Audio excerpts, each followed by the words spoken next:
My down is what comes up must go down, but I didn't think it was going to go down this quickly, which is Danielle Smith was my up. Now Danielle Smith is my down.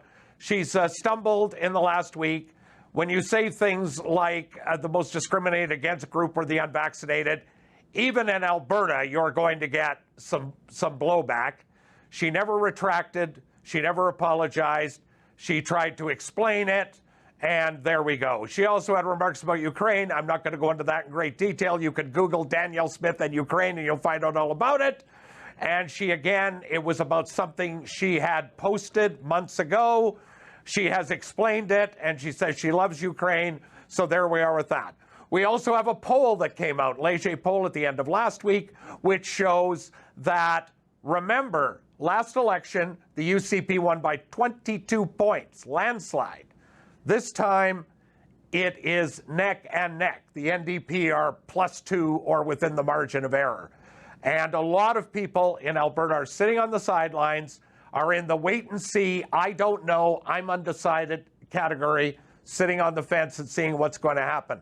Smith has a convention of her party this coming weekend near Edmonton, and I'm waiting to hear her speech, and a lot of people are waiting to see exactly what she'll say, whether she'll move beyond the Sovereignty Act and the COVID situation into other political topics, what emphasis she'll have on those.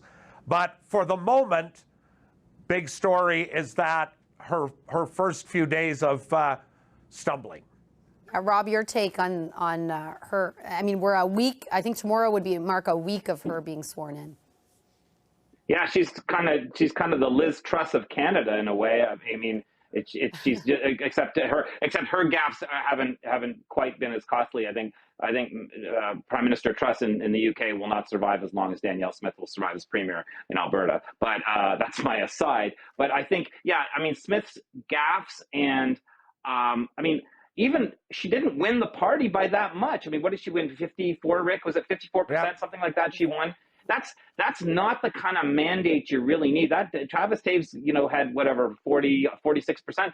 That's not a really a united party. I mean, I thought Jason Kenney's tweet the night that Smith won, when he said the transition will be orderly, was the most perfunctory kind of thing you could ever say. I mean, there was no sense of joy or anything. Even Doug Ford's tweet was a little more generous, but interestingly enough, in Ford's tweet, congratulating Smith, he said, let's work together for Canada. So even that was sort of a signal, like, we're not going to tolerate any Alberta Sovereignty Act stuff in Ontario. Well, Jason Kenney didn't, and we just have 30 seconds left. Marika, the last word to you. They didn't even talk. No, I think that says it all, right? There is no united front, which I think raises more questions than Vashi about why she is taking such a harsh tone, because she seems to have not read that she doesn't even have the United Conservative Party fully behind her in her quite intense rhetoric so far. Well, she seems to be, well, we'll see what happens, I guess, because there's been a lot of clarifications issued. Everybody, thank you very much for a great discussion. Rick Bell, Rob Benzie, and Marika Walsh. We're back in just a moment here on Power and Politics.